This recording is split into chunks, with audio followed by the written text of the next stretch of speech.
Do you want an 800 credit score? In today's video, I'm going to be breaking down the most important credit factors if you want an 800 credit score and actually want a funding ready credit profile to match that 800 credit score. My name is Credit Coach Nicole Scott. Make sure that you are subscribed to the channel. All right, so the blueprint is fairly easy. There are 6 major factors when it comes to building out not only a funding ready credit report, but an 800 credit score to match it. So either way someone would break it down, you have an extremely strong credit report and credit score. The number one factor is your payment history. Payment history. You got to pay everything that is on your credit report on time. I understand sometimes months are tougher than others and we have to utilize or overutilize some of our credit cards, and that's okay because that can always change. Now,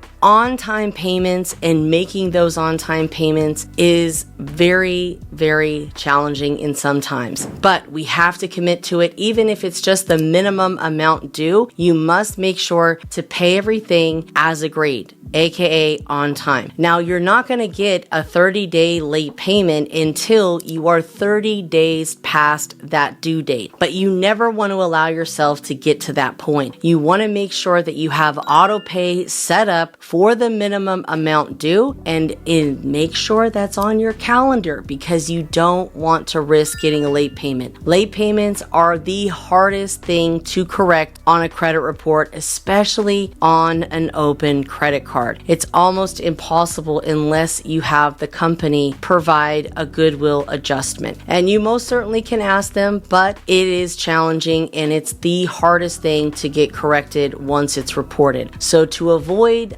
all of that, please make sure to pay everything on time. And if for some reason you're dealing with a financial hardship, call the bank and communicate that with them. Sometimes car lenders are able to defer car payments to the end of your loan. So if you're like, hey, I'm going through a rough time, they can defer maybe 1 or 2 months of your car payment to the end of the loan term so you don't get a late payment and you have a little bit of extra cash to have on hand. The second thing is credit utilization. This calculates all of your revolving credit accounts. Revolving are credit lines, a line of credit, a credit card, those two things. And what it means is basically if your credit limit is $10,000 and you have $5,000 that you owe, that would be a 50% credit utilization. You are utilizing 50% of your credit limit, which is way too high, my friends. And even myself, I was uneducated at one point. I didn't pay attention to all of that. And that's why my credit score never went over 700. So it's really important to understand you want to keep your credit card utilization and lines of credit, the amount that you're utilizing, below 15%. And you might be thinking, well, that's not a lot. No, it's not. But if you want your credit report to be a good score plus funding ready, you really only want a balance on one credit card. To be optimized fully, keep that credit utilization overall below 5%, no higher than 10%. Okay? So if your overall credit that you have on your credit report is, say, $50,000, you really want to make sure that you don't owe more than 10% of that. So that's about $5,000 or so. Next up is going to be your credit history. Credit history is 15% of your credit score. So that's really hard to be able to overcome. And that's why a lot of people leverage authorized user trade lines because it adds more credit history to your overall credit profile. Now, there are some FICO models out there that don't necessarily calculate AUs, which are authorized user trade lines, into your score. But it's not always about score, right? You're going going to get those AUs to boost up your score. You're going to get those AUs to help boost up those credit limits as well. That's how you get higher limit credit cards, piggybacking off other people's good credit, right? So if you have mom, dad, grandma, they have 100% payment history, high credit limits, have them add you on as an authorized user. It's no harm to them, and it's going to help you just tremendously.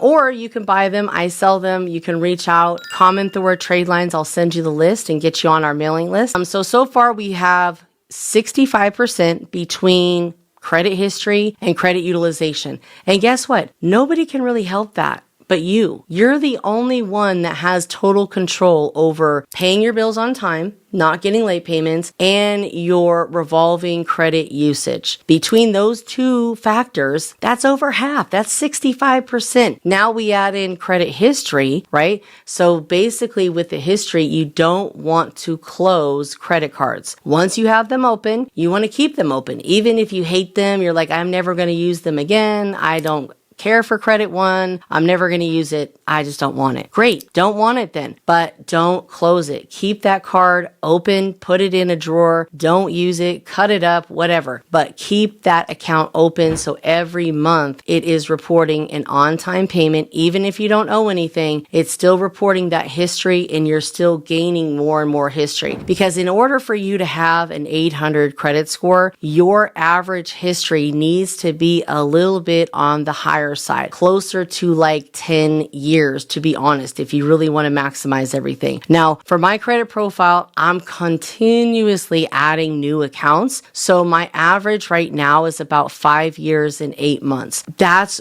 basically what you need for kind of like that cutoff for an 800 credit score. You need probably a good 5 or more years. Okay, that's going to be 15% of that credit factor. Next, we have our two 10% categories, which are new credit. Okay. And you can see I'm a yellow on the new credit because I'm continuously adding new stuff. That's also where your inquiries are going to go. Okay. New credit and credit inquiries are 10% of your credit score. So that's why when people are going after funding sequences or funding rounds, you should do them all at the same time so you can take that hit initially and then, basically just nurture those relationships over the next 6 to 12 months, bring your score back up, and then go after another sequence of funding. But you want to do it strategically so you're not consistently opening new accounts. When I do open up stuff, I try to make it in the same 30-day period because that way I can wait and not apply for anything for the next 6 to 12 months while those accounts age. And one of the last things, not the last, but one of the last is your credit mixture. You need to show the bank that you can manage different types of credit accounts, whether they're credit cards, revolving credit accounts, or installment credit accounts. Funny story is I had someone that had an 800 credit score and I needed a cosigner for a car. This was a long, long time ago, and they got denied. The reason why they got denied, even with the 800 credit score, is because they did not have comparable credit. They had never financed a vehicle of that caliber, nor have they ever financed a vehicle, period. So they were denied. So that's why it's really important to create the credit profile that you desire. If you are going to be going after high limit credit cards, you got to build up to that. If you're going after higher valued auto loans, you have to build up to that. Doing pledge loans, secured loans with credit unions, that's a great way to build up to that. Getting, loans from places like SoFi. If you haven't watched my SoFi video, watch that, or the Lightstream video, because you can get $35,000 to $50,000 and then more 6 to 12 months down the road. But use those funds to create more personal primary trade lines on your credit report by doing pledge loans, aka secured savings loans with credit unions. Okay, so build up to that, because if you've never financed a $35,000 or a $50,000 loan, installment loan, right, and paid those off and showed your ability to pay on time over time, what makes you think you're going to get approved for a $60,000, $70,000, $80,000 auto loan, right? You have to look at this from the bank's perspective, and building credit is all about progression, right? We go here, 20,000, 30,000, 40,000, 60,000, 80,000. You know, we're moving up the ladder, and that takes time, and it takes time to progress. And it's about a 2 to 4 year process that you really need to be committed to. Make sure everything is all aligned together. You have a plan and you're taking action, most importantly, right? These are the credit factors that we all must focus on. And then last but not least is derogatory, aka negative accounts. If you have collection accounts, if you have charged off accounts, get those things resolved. You cannot or should not apply for funding when you have negative accounts on your credit profile, okay? And not all derogatory marks are going to show up right under the credit factors. Sometimes you actually have to go through the credit report and see, in fact, if there is any collection accounts or charge-offs on the credit report, because that can get you denied or it can get you low limit approvals. If you're stuck in $500 credit approvals, chances are you might have some negative stuff on your credit profile that needs to be resolved before you apply for any funding, okay? Or if you are constantly denied, you want to make sure that you don't have any fraud alerts or consumer statements on your credit report. If you went through credit repair, chances are you might have some sort of consumer statement or fraud alert. We don't ever ask for these, but sometimes the credit bureaus just put them on because you went through disputing things on your credit profile. So those are the main 6 credit factors that you really need to focus on if you are serious about your credit score. You want an 800 credit score. You want to become funding ready. This is a blueprint right here. It's simple. All you have to do is go through your credit report and determine what things you need to work on. Now, if you're not sure, this is just overwhelming for you. Hey, you need help, got questions. I have mini coaching calls. I also have hour coaching calls that you can set up a one-on-one call with me, or you can even join the credit community, and all of the links are in the description below. So visit that, comment the word kit. I'll send you my free credit kit. It's got a ton of stuff in there about personal credit, business credit, trade lines, and everything essentially that you need to get you started and get you kickstarted in this free credit kit. Again, guys, make sure that you are subscribed to the channel. Turn those notifications on. My name is Credit Coach Nicole Scott. Share this with a friend, and most importantly, I'll see you on the next video.